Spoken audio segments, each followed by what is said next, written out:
right now on 5 on Your Side at 10. Wet weekend, and it's Easter weekend. Why it isn't a continuous rain, and when this unsettled pattern really kicks in. Federal funding cuts threatening a local effort to remember the Holocaust. This is a big hit to the museum. Tonight, the effort to ensure the voices of survivors do not fade.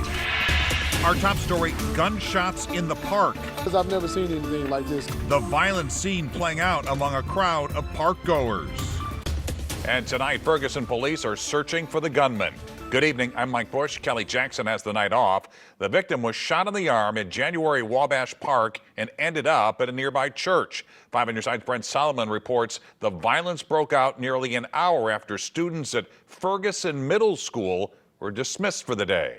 It's relaxing. It's the serenity that brings people out for a little peace of mind. I felt like since I'm on vacation, I can go ahead and get a little fishing in. People are fishing, and they have a great playground here, and there's also a community play area here as well inside. Around 4 Monday afternoon, the peace and calm of January Wabash Park suddenly interrupted. I literally just pulled up when I saw the tape being put out. Somebody yelled and then gunshots. Captain Tim Harris tells me a group of people believed to be between the ages of 18 and 22 here at the park when for some unknown reason, one of them pulled out a gun. Both parties apparently had weapons. That's when the call came in of a victim outside of the First Baptist Church of Ferguson, across the street from the park. First responders rushed him to the hospital as investigators questioned witnesses at the other scene. We have several leads, and we're following up on a lot of video surveillance. Upsetting to hear. Park goers wondering how and why this could happen at a place children come to be safe. They do run walk things in the summertime before school let out, all they track stuff for the middle school, and it's just a family environment. This is really a hub for the community and for kids. The victim is expected to be okay. I'm told at least 4 people may have been involved here. Again, no word on a motive. As soon as we learn more, though, including an arrest in this case, we'll be sure to update you. Tonight, St. Louis police are investigating a mass shooting at Fairground Park that left 1 man dead. The violence broke out just before midnight during a large gathering. 2 other men and 2 women were also hurt in the gunfire. It's the second mass shooting around this park in less than a year. Park goers want to see more policing in the park. It's upsetting, not only sad, it's upsetting that to see where you live at, how this has been taken over and ran over. It's kind of bad. Police have not made any arrests. Anyone with information is asked to call Crime Stoppers at 866-371-TIPS. You can remain anonymous. Tonight, 3 teens and 2 adults are behind bars after a carjacking ended with a deadly crash in North St. Louis. It happened last night near Natural Bridge in Union.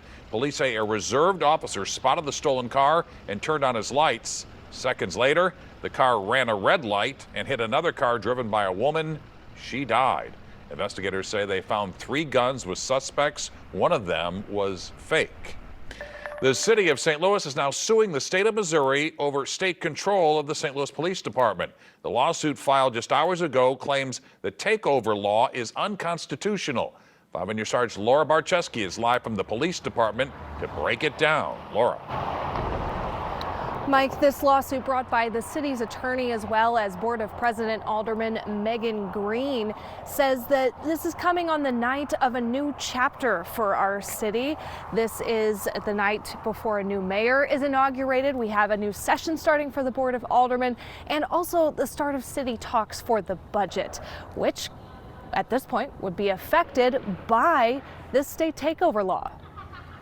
It's a lawsuit several St. Louis city leaders said was coming. It challenges the new law, which in the coming weeks will allow a state board to take control of the St. Louis Police Department. Board of Aldermen President Megan Green says the law violates the First Amendment rights of St. Louis elected officials. The law itself says it prohibits officers of the city from any action that could be found to, quote, in any manner impede, obstruct, hinder, or interfere with the state board. And so as elected officials, our residents, our constituents, they look for us to be speaking out for things that are not happening in their best interests. And so we're going after that one provision to make sure that as elected officials, we do have the ability to speak out about taking away local control. Green says they believe the law also violates the Hancock Amendment of the Missouri Constitution, which prohibits the state from imposing unfunded mandates on cities. Because the state is going after us and saying that we have to dedicate this amount of money to our budget, regardless of whether we're in a recession, regardless of whether our federal funding gets cut, which are very real possibilities at the moment,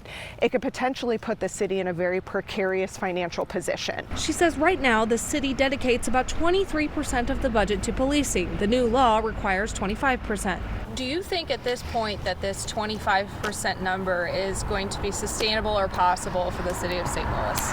You know, that is a really difficult question to answer, I'll be real.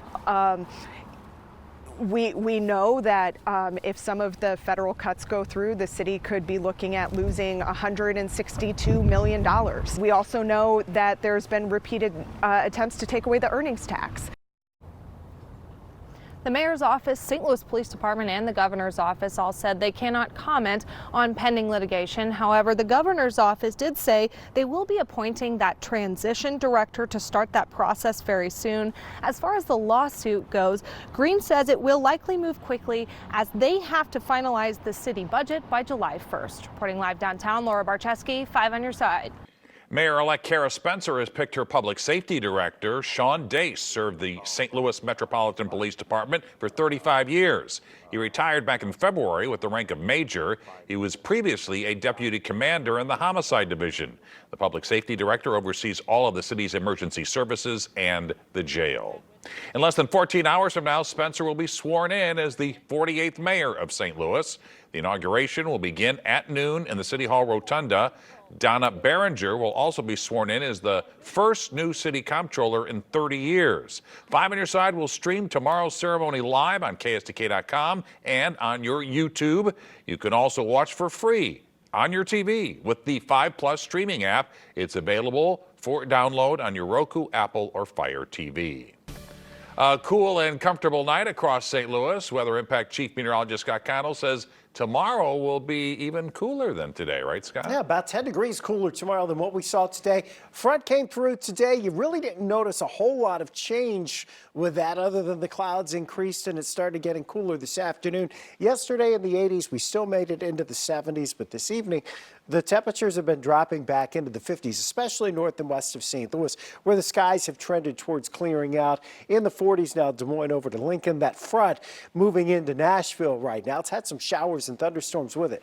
So tomorrow morning, what's up in Des Moines? Well, that's headed our way. What's up in Omaha? It's headed our way. We should be mainly clear tomorrow morning. We'll start the day in the 40s. As we look, though, towards the end of the week, especially after about 7 or 8 o'clock Friday night and through the long Easter weekend, we will have some unsettled weather. Looks like 1 to 3 inches of rain overall. It's not all coming at one time. There will be some dry time, maybe even a little bit of sun this weekend for a few of us.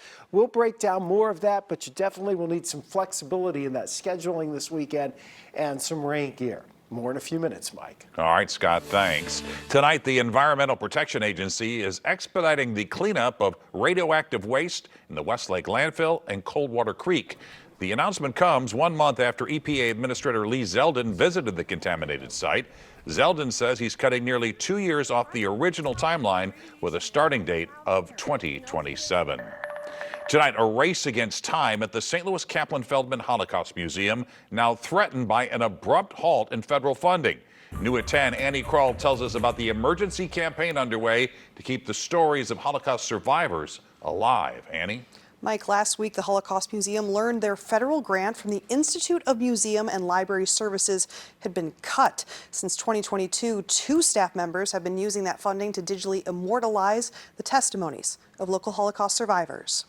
So obviously this is a big hit to the museum. The voices of history, 140 survivor testimonies preserved, but more than half the project now in jeopardy. These aren't just archives, they're living shields against hatred. Because we are losing the firsthand accounts, the witnesses, They're leaving us, they're in their 80s, 90s, and older, so they won't be here forever. So these resources are absolutely critical to keep this information available to today's students and to the generations to come. With each passing day, irreplaceable testimonies risk being lost to time as the painstaking work of digitization grinds to a halt. So the process involved is painstaking scanning of these images, transcribing the text that's often in handwritten form in some cases. It's tedious, meticulous work, and that's the kind of thing that our staff is working on. The crisis extends beyond one museum, creating a domino effect across institutions fighting to preserve our collective memory. We're vying for competition. We're all looking at the same funders, hoping for them to plug these holes.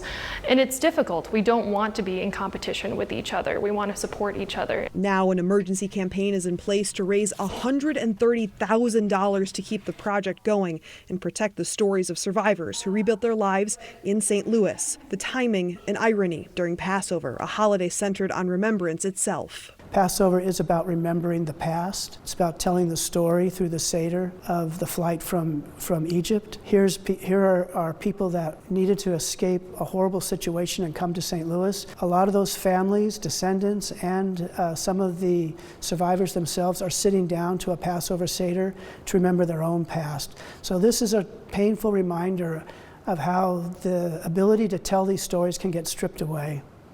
And if you're interested in donating to the Holocaust Museum's archival project and the emergency funding campaign, you can find a link to do that on our website in the As Seen on TV section of KSDK.com. Tonight, a St. Louis County family is suing the Afton Athletic Association and a former umpire for wrongful death. Zachary Barabo faces criminal charges in the sexual abuse of their 17-year-old daughter and another girl. The teen later died by suicide. The lawsuit alleges the Afton Athletic Association failed to look into Barabo's background, which includes past abuse allegations. They're heartbroken on the fact that this was so avoidable. All these kids and all these athletes and all these families that look up to that association deserve an answer and deserve to see that they're going to practice what they preach.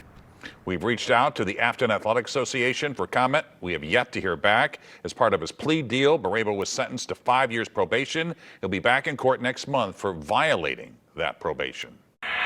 The clock is ticking for tax procrastinators. You want that money to do its best work for you. Tonight, tips to grow your refund even if you've already filed. California screaming. Whoa, my God, that was huge, Buster. The morning quake bringing out the natural instincts for both humans and animals. Nothing earth-shattering in the weather world tonight, but there are changes coming this weekend that could put a damper on some of your Easter plans. The latest on where the heaviest rain is expected. Just hours ago, the man accused in the arson attack on the Pennsylvania governor's mansion was in court. A judge denied bail for 38-year-old Cody Balmer, who was arraigned on arson, terrorism, and attempted murder charges. Investigators say he told them he hated Governor Josh Shapiro. Balmer is accused of climbing a fence and using a hammer to break a window before launching multiple Molotov cocktails into the home. He is a domestic terrorist, and I hope that he spends a lot of time behind jail for the heinous acts that he performed here in our capital city that put not only the First Family, but my firefighters at risk. Governor Shapiro and his family were asleep at the time, but were able to escape unharmed. The fire was set in the room where they celebrated their Passover Seder just hours earlier. Attention tax procrastinators. You now have less than 26 hours to file your 2024 federal and state returns. Tonight, Jen Sullivan gets tips from the financial experts to stretch your refund. If you've already filed your taxes with the IRS, you may have received a refund. So far this year, the IRS says it sent out nearly 68 million refunds. The average amount, just over $4,000. So, what should you do with that money? You want that money to do its best work for you. Jean Chatzky is the CEO and founder of HerMoney.com. Her first tip is to use that money to pay off any debt. Pay off the high interest rate credit card debt. That's going to put a return into your pocket equal to the interest rate on the debt. If you want to put that money away, Chatzky says don't just deposit it into a regular savings account. Those accounts are paying about 0.4% interest rate. So what are better options? She says look at certificate of deposit accounts, commonly known as CDs. It's a type of savings account that offers a fixed interest rate for a specific period of time. There's usually a deposit minimum. And beware, she says there may be a penalty for withdrawing the money. The interest rate is 7 times that you'll get in a plain vanilla account. Next, high-yield savings accounts. These accounts are offered by online banks and credit unions and offer higher interest rates. There's typically no minimum deposit required. Lastly, investing in the market. The markets can go up and down, and this is money that we don't need in the short term. It's money that we can afford to let ride for a little bit longer. If you choose that option, Chatsky recommends diversifying the types of stocks you invest in and try not to panic when the market goes down. For Consumer Watch, I'm Jen Sullivan. For more information on filing your taxes and tracking your refund, text the word taxes to 314-425-5355. We'll also send you a link to a list of restaurants offering special tax day freebies and deals. There was just a huge earthquake in San Diego. You know what it feels like? Ooh, dog. Whoa, my God, that was huge, Buster. People in Southern California were rattled this morning by a magnitude 5.2 earthquake. The big shake was caught on home surveillance cameras. It struck just east of San Diego. The tremors could be felt in Los Angeles and Mexico. Damage was minimal, but this was the second earthquake to hit the region in a 24-hour span. A 3.5 magnitude quake rocked the same area yesterday afternoon. The tremor led to some animal instincts at the San Diego Zoo. Elephants in the safari park immediately formed what's known as an alert circle. The entire herd circled a calf to protect it. The elephants resumed normal behavior just minutes later, but we're told they stayed close. Chief Meteorologist Scott Connell joins us now with the weather impact forecast. Everybody looking ahead to the holiday weekend, and we know we're going to get some rain, right, Scott? We know we're going to get some rain for sure, Mike, but it's not going to rain continuously as we go from Friday into Saturday into Sunday on into Monday. There will be some breaks in there. Right now, the clouds are beginning to break up from the north and west. We think most of the unsettled weather, yes, there is a rain chance on Thursday, but it's not a huge one. Most of it is going to happen after 7 o'clock, perhaps even after 9 o'clock on Friday. But it will be another wet time. Over the weekend, 1 to 3 inches of rain seems like a reasonable guesstimate at this point. There may even be a little bit of sunshine in there as we head into Saturday and Sunday, but more likely to see that on Friday. Here's the deal. We're going to need some flexibility with what's going on this weekend, scheduling things, because we will be looking at wet weather. Right now, we're cycling in the cooler air in the wake of that front that came through. And what's going to change our pattern is all that energy that's coming in now in Alaska. That effectively carves out this adjustment in the weather pattern that's going to bring our rain chances up here by the end of the week. So here is your expected rainfall. And again, this is the broad brush at this point. It's not fine-tuned. There'll be some spots that end up with 3 to 4 inches, perhaps even locally more rain than that over the weekend, most likely south and southwest of St. Louis, where you don't really need it. But 1 to 3 inches is going to be a pretty good widespread amount for the majority of us. Here we are on Wednesday, though. Late in the day, clouds have rolled back into St. Louis. Any showers are off to our west, and they're having a hard time fighting the dry air. That takes us into Thursday morning when there may be a few showers, maybe even a rumble of thunder. But then the warmer air really starts surging back in here as we go into Thursday and Friday. Now, the Storm Prediction Center already highlighting much of our area for a severe risk on Friday night. Don't get too amped up about that at this point. We're talking about later Friday evening. The ingredients are not there for the widespread severe weather that we've seen in the last 6 weeks. But along that front, there may be some showers and thunderstorms that develop later in the evening. And then that slides on to the south of St. Louis as the front stalls out down to our south on Saturday, which is going to mean waves of showers and thunderstorms. You're more likely to stay wet farther south of St. Louis on Saturday. And then there'll be a little more in the way of dry time on Sunday. Saturday's also our coolest day, while Friday we're looking at temperatures well into the 80s. Right now in St. Louis, it is 58 degrees. We were up at 73. This is our new low temperature for the day as those winds have turned to the west at 13 miles per hour. 40s tonight, low 60s tomorrow. Still that breeze out of the north, gusting to about 25 miles per hour tomorrow. Tomorrow night, some of us will drop back into the 30s, so a chilly Wednesday morning. But then we start that warm-up trend. 87 on Friday. As we head into the weekend, we will talk about those rain chances really ramping up on Saturday. A bit of a break at times, especially as we head into Easter Sunday. There'll be some dry time. Having said that, your Easter egg hunts on Sunday afternoon may be a little bit on the salty damp side. All right. Scott, thanks. Frank is here with sports. Mike, this just in, the Cardinals can hit. I chat with Jordan Binnington the night before the biggest game of the season, and Illinois just lost some star basketball players. We'll be right back. And a reminder, we're always streaming on 5+. Here's a look at some of the programs you can watch tonight, and you can watch for free on your TV by downloading the 5+ app to your Roku, Apple, or Fire TV device.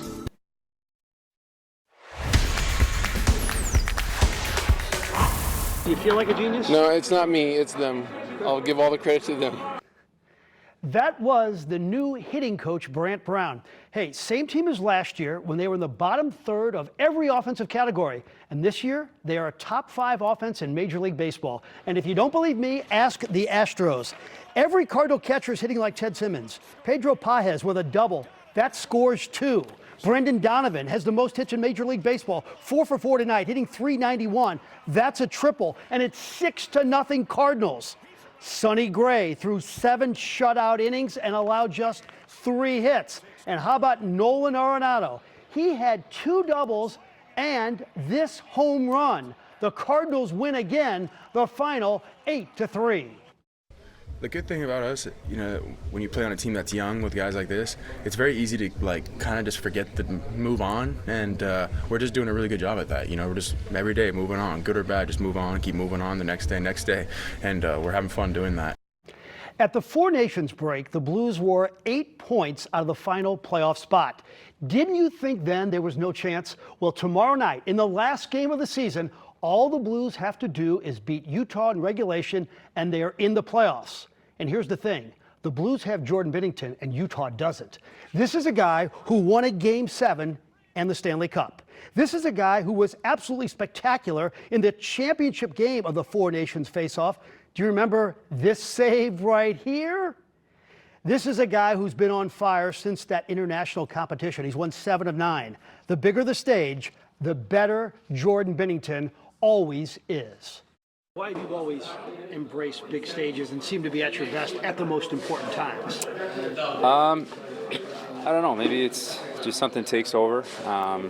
But you know, I prepare the same way, and then some moments are bigger than others, and that's what we're all working for here. Is just all these little moments leading to big moments, and this is a big moment. But on the grand scale of what we want to do here, it's just a moment along the way on our journey. You know, we've all known in these big moments how much he stepped up for us, and now everyone knows it. So we're really excited. Again, it's a great opportunity. Nothing to be scared of, more embrace and enjoy. Illinois coach Brad Underwood knew this day would come, and today it did. Freshman Kasparas Yakochonis and Will Riley declared for the NBA draft. Yakochonis was named to the All-Big Ten second team, while Riley was the conference's 6th man of the year. The Sportsman of the Year could end up being Masters champion Rory McIlroy. Not even Marlon Brando has given us this kind of drama. You thought at one time he may win by 7 strokes. An hour later, you thought he may choke and lose. But in the end, Rory ended up sobbing on 18 in one of the most emotional celebrations in golf history. It was a day of ups and downs. McIlroy double bogeyed the first hole, soared to a 4-shot lead, watched it all go away, walked up 18 twice, and finally made the putt that gave him his first major in 11 years. He became the 6th player to win the career Grand Slam, and talked about dreams after it was all over. They know the burden that I've carried to, come here every year and try again. And the one thing I would say to my daughter Poppy that's sitting over there, never give up on your dreams. Never, ever give up on your dreams.